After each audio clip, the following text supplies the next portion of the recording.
প্রিয় দর্শক, আমরা এখন এসেছি জাহিদ মিন্টুর সাথে কথা বলার জন্য, যিনি গ্রেটার নোয়াখালী সোসাইটির উদ্যোগে যে নিউ ইয়র্ক শহরের খুব কাছেই, নিউ ইয়র্ক সিটির খুব কাছেই যে মিডল টাউন শহর রয়েছে, উপশহর, ছোট শহর একটি, সেই শহরে প্রায় 1 লক্ষ কবর প্রতিষ্ঠার যে উদ্যোগটা তারা নিয়েছেন, ইতিমধ্যেই জমি ক্রয়ও করে ফেলেছেন এবং সম্প্রতি একটি টাউন হল মিটিংয়ে তারা জানিয়েছেন যে তারা আশা করছেন আগামী অক্টোবরের মধ্যেই তারা কবর কাজটি আনুষ্ঠানিকভাবে শুরু করতে পারবেন সেখানে প্রজেক্টটি। তবে এটি একটি বড় ধরনের প্রজেক্ট এবং বাংলাদেশি কমিটিতে এত বড় কবরের প্রজেক্ট আর কখনো গ্রহণ করা হয়নি এবং সেই প্রজেক্ট দেখাশোনার দায়িত্ব মূলত জাহিদ মিন্টুর উপরে। তার সাথে আরও অনেকেই সাথে রয়েছেন, গ্রেটার নোয়াখালী সোসাইটির কর্মকর্তারাও তার সাথে রয়েছেন।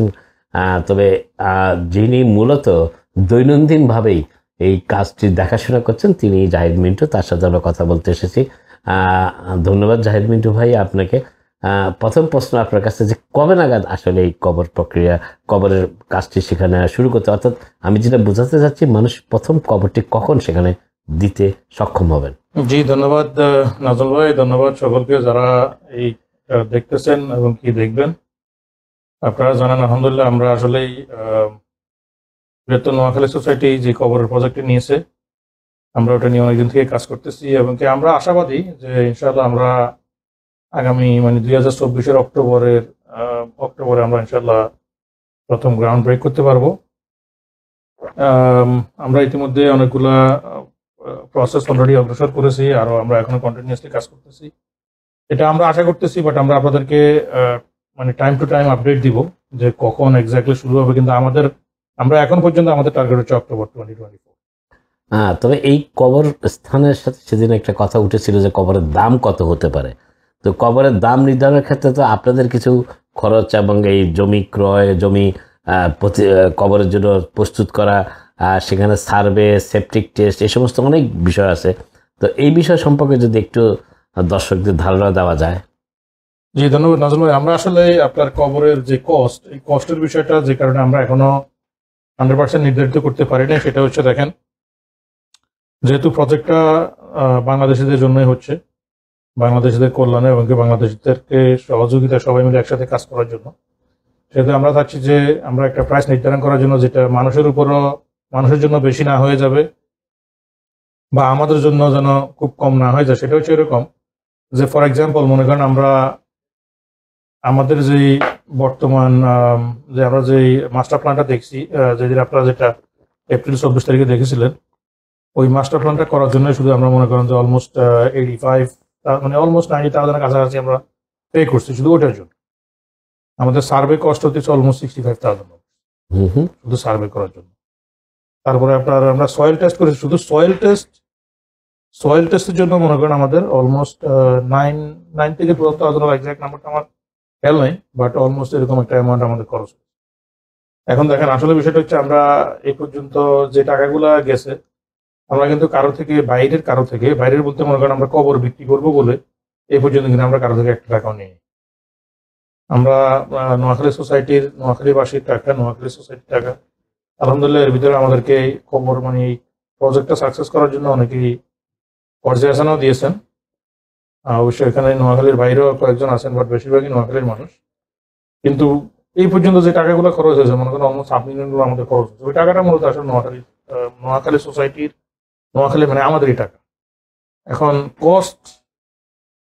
কস্ট বাড়বে, কারণ হচ্ছে বর্তমানে সবকিছুরই দাম বেড়ে গেছে। আর আপনার যেহেতু আমরা প্রজেক্টটা করতে চাচ্ছি, আমাদের এই প্রজেক্টটা আমরা আশা করতেছি, যদিও ওয়াশিংটন মেমোরিয়ালের মনে করেন, আমি এটা বলবো না যে ওয়াশিংটন মেমোরিয়াল থেকে ভালো হবে, কিন্তু ওয়াশিংটন মেমোরিয়ালের সময়মান হবে আমরা আশা করতেছি। কারণ আমরা সার্ভিসটাকে প্রায়োরিটি দিচ্ছি এবং আমরা এটাকে যেভাবে সুন্দর করা যায়, যেভাবে মানুষের দ্বার প্রান্তে নিয়ে যাওয়া যায়, আমরা ওইভাবে কাজটা করার চেষ্টা করি। এখন কষ্টের বিষয়টা হচ্ছে, কষ্ট আমাদের এখানে জমি ক্রয় করার কষ্ট আছে। এই যে আপনাকে বললাম যে মাস্টার প্ল্যানে যে আর্কিটেক্ট কাজ করেছে আপনার সেমেট্রির জন্য, তাকে দিয়েছি, ইঞ্জিনিয়ারকে সার্ভের জন্য দিয়েছি, আমরা অ্যাটর্নিকেই পে করেছি এই পর্যন্ত 25 থেকে 30,000 টাকা। এটা তো শুধু মনে করেন প্রথম স্টেপ, এখনো আমাদের অনেকগুলো কাজ বাকি রয়ে গেছে। এই কষ্টটা তো পার্ট অফ দ্য প্রজেক্ট। সুতরাং আমরা এগুলো সবগুলা মূলত একসাথে করেই আমরা একটা প্রাইস দিব, যেটা আবার এখানে আরেকটা জিনিস মাথায় রাখতে হবে যে আপনি নাজমুল আজকে মনে করেন আমাদের থেকে 200 কবর জায়গা কিনলেন, এখন এই 200 কবর আপনি কিন্তু আমাকে 200 কবরের জন্য হোয়াট এভার ইট ইজ, লাস্টে 200 কবর দাম মনে করেন আপনার 50,000 টাকা, আপনি কিন্তু আমাকে 50,000 টাকা দিয়ে আপনি কিন্তু 200 টাকা কবর আমাকে অব্লিগেশন রাখছেন যে আমি আপনার 200 টাকা কবর দিতে হবে। কিন্তু আপনার এটা প্রতি বছর আপনার এটাকে আমরা এই যে ঘাস কাটতে হবে, মানে মেনটেন্যান্সের যে বিষয়গুলো, আমরা কিন্তু আপনাদেরকে মেনটেন্যান্সের জন্য কোনো টাকা নিব না, শুধু টাকাটা নেওয়া হবে শুধু আপনার ওপেনিং এ ক্লোজিং এর জন্য, যখন ওপেনিং ক্লোজিং করা হবে তখন শুধু টাকাটা নেওয়া হবে। এখন আমার বিষয়টা হচ্ছে যে আমরা দেখেন আমরা কাজ করতেছি সমাজের জন্য, আমরা কাজ করতেছি মানুষের কাছে দ্বার প্রান্তে নিয়ে যাওয়ার জন্য। আমরা ওয়াশিংটন মেমোরিয়াল দেখেছি, আমরা মালবোরোতে দেখেছি, আমরা ফরেস্ট গ্রিনে দেখেছি, আমরা জার্জি মেমোরিয়ালে দেখেছি, আমরা আটলান্টিসে দেখি, আমাদের কিন্তু এক্সপিরিয়েন্সের কিন্তু শেষ নাই। আমরা ফাইন লন মেমোরিয়ালে দেখেছি, কস্ট ওদের থেকে কোনোভাবে আমাদেরটা বেশি হবে না, এটা গ্যারান্টি রাখতে পারেন। এবং কি নিউ জার্সিতে বর্তমানে যে জায়গাটাতে মানুষের বাংলাদেশিরা অনেকে ক্রয় করেছে, ওই জায়গাটা কিন্তু মূলত ওইটাও কিন্তু আমাদের মনে করেন নোয়াখালী সোসাইটি আমি দায়িত্ব রাখি, ওইটাও কিন্তু আমাদের একটা ইনভেস্টমেন্ট।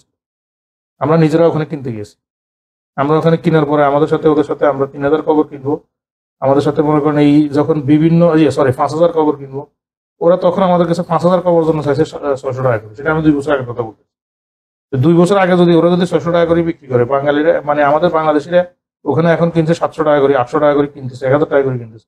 তাহলে ওদের থেকে যদি 700-800 টাকা করে কিনতে পারে, আমাদের থেকে কিনতে সমস্যা করতে, ওখান থেকে আমাদের জায়গাটাও ভালো হবে, সার্ভিসটাও ভালো হবে। আমরা ওখানে গেছি, আমি আলহামদুলিল্লাহ মনে করেন নিউ জার্সিতে মনে করেন অনেকগুলো কবরস্থান হয়েছে যেখানে আল্লাহ তাআলা আমাকে নিচে আমি যাওয়ার সৌভাগ্য হয়েছে, হসপিটাল, মসজিদ, কবরস্থান, এই 3টে লোকেশনে আমি মনে করেন গত 10 বছর যে নোয়াখালী সোসাইটির সাথে জড়িত হওয়ার পর থেকে শুরু করি, বিশেষ করে 2014 থেকে 2022 সাল পর্যন্ত যখন সেক্রেটারির দায়িত্ব ছিলাম, আমি অনেক হসপিটালে গেছি, আমি অনেক মসজিদে গেছি। আপনি এই মানে বর্তমান সমাজের আলহামদুলিল্লাহ মসজিদের অনেক ইমামদেরকে জিজ্ঞেস করেন, আমার সাথে আমাদের সাথে আন্তরিক সম্পর্কটা এই কারণেই হয়েছে, মানে এইভাবেই হয়েছে, অন্য কোনো কারণ অন্য কোনো ভাবে হয়। আমরা আশা করতেছি আমরা আমাদের প্রজেক্ট হচ্ছে আমরা আন্তরিকভাবে মানুষকে সহযোগিতা করার জন্য, আমরাও সেম সহযোগিতা আমরা কমিউনিটি থেকে আশা করি ইনশাআল্লাহ। তো আপনারা প্রাতিষ্ঠানিকভাবে কবর দেবার একটা কথা বললেন যে 200 কবর 300 কবর, কেউ যদি ব্যক্তিগতভাবে কবর ক্রয় করতে চায় তাদের আত্মীয় স্বজন কিংবা নিজেদের জন্য, সেই সুযোগটা থাকবে কিনা? অবশ্যই নাজমুল ভাই, এখানে দেখেন আমাদের প্রেসিডেন্ট বলেছেন অলরেডি, প্লাস আমাদের বাংলাদেশ সোসাইটির যে প্রেসিডেন্ট জনাব রমিয়া উনিও বলেছেন, এবং কি আমরা সকলেই আমাদের নোয়াখালী সোসাইটি ট্রাস্টি, উপদেষ্টা, কার্যনির্বাহী পরিষদ সকলেই মনে করেন আমরা এটাতে এই ব্যাপারে একমত যে আমরা এই সার্ভিসটা সকলের মাঝে আমরা দিতে চাই। কিন্তু যেহেতু স্বাভাবিকভাবে দেখেন দেখা গেছে আমি যে এলাকাতে থাকি ওই এলাকার একটা মসজিদ যদি মনে করেন আপনার 500 টাকা কবর কিনে, আর আমি যদি ওই মসজিদের মুসল্লি হই বা মসজিদের সাথে আমার সাথে একটা কানেকশন থাকে বা যে কোনো একটা অর্গানাইজেশন যে আমার সাথে একটা কানেকশন থাকে, আমি মনে করি যে এটা আমার উচিত অন্তত একটা অর্গানাইজেশনের মাধ্যমে যাওয়া। এখন কেউ যদি মনে করেন ইন্ডিভিজুয়ালি কিনতে চায় যে ভাই আমি কোনো অর্গানাইজেশনের সাথে নাই, কোনো মসজিদের সাথে নাই, আমি শুধু একটা কিনবো, 5টা কিনবো, আমরা একটা ব্যবস্থা করে দিতে পারবো, কোনো সমস্যা নেই। কিন্তু আমাদের রেকমেন্ডেশনটা হচ্ছে আপনি কোনো না কোনো একটা অর্গানাইজেশনের মাধ্যমে আসেন।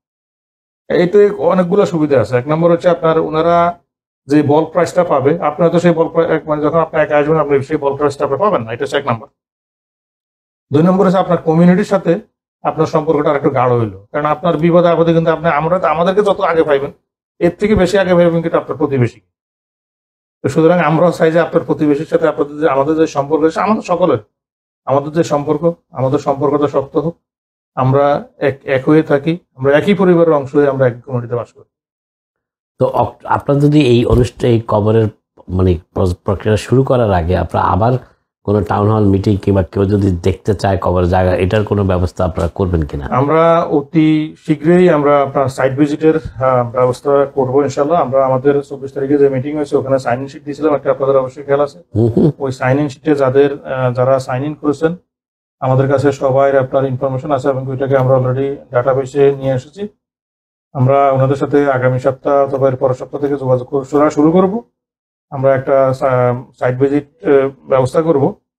আর একটা বিষয় হচ্ছে যে দেখেন সাইট ভিজিট করার মূল উদ্দেশ্য যেটা, আমাদের কাছে এর ভিতরে কিন্তু অনেকেই কল করছে, ভাই আপনি টাকা নিয়ে যান, আমাদেরকে কবরের জায়গা দিন, যখন রেডি হয় তখন দিন। এক ভাই আসছে, উনি 2,90,000 টাকা চেক নিয়ে আসছে, একজনে 2,90,000 টাকা চেক নিয়ে আসছে একটা সমিতি থেকে। ভাই আপনি টাকাটা নিয়ে যান, কবর যখন রেডি হবে তখন দিয়ে না। আমাদের বিষয়টা ছিল ওইটা না, আমাদের বিষয়টা হচ্ছে ভাই আপনি আগে জায়গাতে যান, জায়গাটা যদি আপনার পছন্দ হয়, আপনার কমিটিতে 10 জন থাকতে পারে, 10 জন যদি পছন্দ হয়, আপনারা যদি সিদ্ধান্ত করে যদি সমষ্টিগতভাবে আসেন তাহলে তো ওই জন্য আমরা সাইট ভিজিটটা করবো। আমাদের এখানে কিন্তু টাকাটা কিন্তু আমাদের মুখ্য উদ্দেশ্য না। আমাদের মুখ্য উদ্দেশ্য হচ্ছে সার্ভিস, আমাদের মুখ্য উদ্দেশ্য হচ্ছে একটা ফ্যামিলিকে একসাথে রাখা, একটা ফ্যামিলি একসাথে করা, এটা কিন্তু আমাদের মূল উদ্দেশ্য। তো আপনাদের সাথে যোগাযোগ করার জন্য যারা অনেকেই যোগাযোগ করতে চায়, যোগাযোগ করার সূত্রটা কি? যোগাযোগের বিষয়টা হচ্ছে মনোজ ভাই, এখন আপাতত আমরা আমাদের যারা দায়িত্বে আছেন, আমাদের প্রেসিডেন্ট আছেন, সেক্রেটারি আছেন, বা ট্রাস্টি বোর্ডের সদস্যরা আছেন, আমি আছি, আমাদের সাথে আপনার যাদের কাছে আমাদের নাম্বার আছে ওনারা আমাদের সাথে যোগাযোগ করতেছেন। এর বাইরেও আমরা আশা করতেছি আমরা অতি শীঘ্রই আমরা আপনার এই কবরস্থানের জন্য, শুধু কবরস্থান বিক্রি বা কবরস্থানে যোগাযোগ করার জন্য আমরা আলাদা একটা লাইন সেট আপ করতেছি। সেটা হচ্ছে এখানে, সেটা কিন্তু আপনার ওই কবরস্থানের লোকেশনে না। আবার যখন কবরস্থানটা ওপেন হবে তখন আমরা ওখানে আবার একটা লাইন সেট আপ করবো, ফ্যাক্স, ফোন, ইমেল বা যাই বলেন, সেটা হচ্ছে স্কেজুলিং করা, আপনার কবর ইনফরমেশন থেকে শুরু করি, এগুলোর জন্য একটা লাইনকে আপাতত যোগাযোগ করার জন্য আমরা একটা লাইন সেট আপ করবো। কিন্তু যাদের ইমিডিয়েটলি ইনফরমেশন দরকার বা কেউ যদি কোনো কিছু জানতে চান তারা আমাদের সাথে যোগাযোগ করতে পারেন। আমরা তো রেডিলি অ্যাভেলেবল, মানে আমাদেরকে আলহামদুলিল্লাহ মনে করেন কোনো না কোনোভাবে পাওয়া যাবে। আর এর বাইরে সবচেয়ে বড় কথা হচ্ছে আপনারা যারা সাংবাদিক বাইরে আছেন, আপনারা আলহামদুলিল্লাহ আমাদেরকে অনেকভাবে সহযোগিতা করতেছেন। আপনি ইনফরমেশন গুলো দিচ্ছেন, আরো অন্যান্য বাইরেও ইনফরমেশন গুলো দিচ্ছেন, এমনকি মানুষকে বলতেছেন, এটা আসলে আমাদের জন্য বিশাল একটা ব্যাপার। আমরা আশা করতেছি এই প্রজেক্ট, আমি যেটা আগেই প্রথমেই বলেছি, এই প্রজেক্ট শুধু নোয়াখালীবাসীর প্রজেক্ট না, এটা যদিও নোয়াখালীবাসীর উদ্যোগে হচ্ছে, কিন্তু এই প্রজেক্ট আসলে বাংলাদেশিদের জন্য। এই প্রজেক্ট আমাদের প্রাণের একটা প্রজেক্ট। আমরা চাই যে এই প্রজেক্টটা আলহামদুলিল্লাহ সবাই মিলে একসাথে এই প্রজেক্টটা সাকসেসফুল হোক। আরেকটা বিষয় হচ্ছে, দেখেন এখানে একটা বিষয় মাথায় রাখতে হবে, সেটা হচ্ছে আমরা আসলে পজিটিভ দিকটা আমরা চিন্তা করি। সেটা হচ্ছে আমরা ওইটাকে মানে 200 টাকা বিক্রি হবে, 250 টাকা বিক্রি হবে, 300 টাকা বিক্রি হবে, আমরা ওগুলো চিন্তা না করি। আমরা আসলে একটা জিনিস চিন্তা করা উচিত, আমাদের অন্তত একটা জিনিস পরিবর্তন করা উচিত, যে এখানে 200, 250, 300 টাকার বিষয় না। এখানে বিষয়টা হচ্ছে যে আপনি কোথায় যাইতেছেন। আমরা কিন্তু যখন একটা গাড়ি কিনতে যাই, আপনি যদি গাড়িটা যদি পছন্দ না হয়, তখন আমরা 5,000 টাকা দাম বাড়াই দিই, ওইটা নিয়ে কিন্তু আমাদের কারো কোনো কমপ্লেন থাকে না। আমাদের সমাজে, আমি এটা কারো বিরুদ্ধে বলতেছি না, আমাদের সমাজে মনে করেন আপনার দেখেন যে অনেকগুলা মেলা হয়, যে মেলাতে মনে করেন একটা মেলার বাজেট মিনিমাম 50-60,000 টাকা মিনিমাম। আর ওই মেলাতে মনে করেন 1,500, 2,000, 3,000, 5,000, 10,000 টাকা দেওয়ার মতো লোক আছে। ওই 10,000 টাকা যারা মেলাতে 10,000 টাকা দেয়, তারাও যদি আসে যদি বলে যে ভাই আপনাদের দামটা বেশি হইতেছে, তবে আপনার কবরের জন্য আপনি 5,000 টাকা দিতে আপনার যদি কষ্ট লাগে, আপনি মেলাতে 10,000 টাকা কিভাবে? এখন এই বিষয়গুলো হচ্ছে, আমি কাউকে টার্গেট করি বা আমি কারো নাম নিয়ে কোনো কিছু করে বলতেছি না, কিন্তু আমার কথা হচ্ছে যে প্রজেক্ট ইনশাআল্লাহ নোয়াখালী সোসাইটি হাতে নিয়েছে, প্রজেক্ট ইনশাআল্লাহ হবে আল্লাহর রহমতে। আমাদের অলরেডি ইতিমধ্যে আমাদের অনেকগুলো কাজ আমাদের সম্পূর্ণ হয়ে গেছে। আমাদের এখন যেটা হচ্ছে সেটা হচ্ছে আমাদের কনস্ট্রাকশন প্ল্যান, আমরা কনস্ট্রাকশন শুরু করব, এরপরে মোটামুটি আমরা রেডি টু গো। আপনারা তো সেদিন বলেছেন টাউন হল ব্রেকে কি কি ফ্যাসিলিটি সেখানে প্রাথমিকভাবে আপাতত পাবেন কবর দেবার জন্য, কিংবা অনেকে সেখানে যাবেন, কবর জিয়ারতের একটা ব্যাপার আছে। সর্বপ্রথম যেটা দিয়ে শুরু হবে সেটা হচ্ছে আপনার আমাদের ওখানে একটা আমরা যেই বিল্ডিংটা করব, ওই বিল্ডিং এ 150 থেকে 160 জন লোকের নামাজের ব্যবস্থা থাকবে। ওখানে একটা ফ্রিজার থাকবে, ইনকোয়েস্টিভ এমার্জেন্সি যদি আপনার যদি বডি ওখানে রাখতে হয়, বডি ওখানে রাখতে পারবেন। 3টা বডি এখানে রাখা যাবে যদি আপনার কখনো যদি দরকার হয়। আর হচ্ছে আপনার এই অবভিয়াসলি কবর জিয়ারতে যারা যাইতে চান তারা কবর জিয়ারতে যাইতে পারবেন, কোনো সমস্যা নাই। কিন্তু যেহেতু আপনারা দেখেন টাউনের একটা রুলস রেগুলেশন আছে, আমাদেরকে ওটা, আমরা পৃথিবীর যে জায়গাতে থাকি আমাদের লোকাল অথরিটিকে কমপ্লাই করতে হবে। তো এখানে হয়তো আওয়ারের বিষয়টা থাকবে, ওটা আমরা টাউনের সাথে আমরা অলরেডি বলেছি যে তোমরা আমাদেরকে জানাও যে হোয়াট ইজ দ্য লেটেস্ট, আমরা এখানে আসতে পারবো আমাদের লোকজন এখানে, কারণ টাউনের লোকজনগুলোকে তো আমরা ডিস্টার্ব করতে পারবো না। ভিজিট তো করতে পারবে যে কোনো সময়, এরকম একটা থাকবে টাইমের ভিতরে। আর আমরা এবং কি বিশেষ করে স্যাটারডে সানডের জন্য আমরা অ্যাকোমোডেশন করার ইনশাআল্লাহ চেষ্টা করবো। সবকিছু মিলাই আমরা আসলে বিষয়টাকে মানে আমাদের নিজের মতো করে করার চেষ্টা করতেছি। অনেক ধন্যবাদ জাহিদ ভাই। ধন্যবাদ আপনাকে, থ্যাংক ইউ।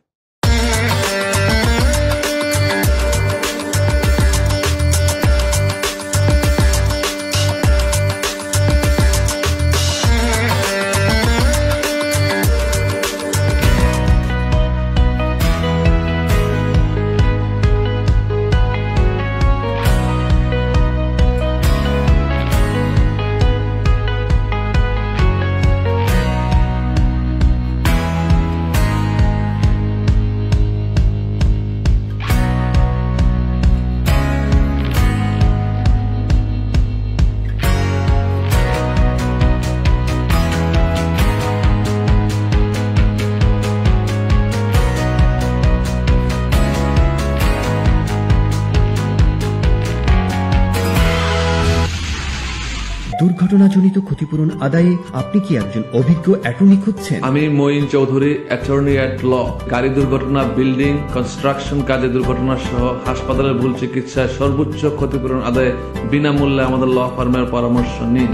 আমরা আমাদের ক্লায়েন্টদের জন্য অতীতে মিলিয়ন মিলিয়ন ডলার আদায় করে দিয়েছি। প্রয়োজনে আমরাই পৌঁছে যাব আপনাদের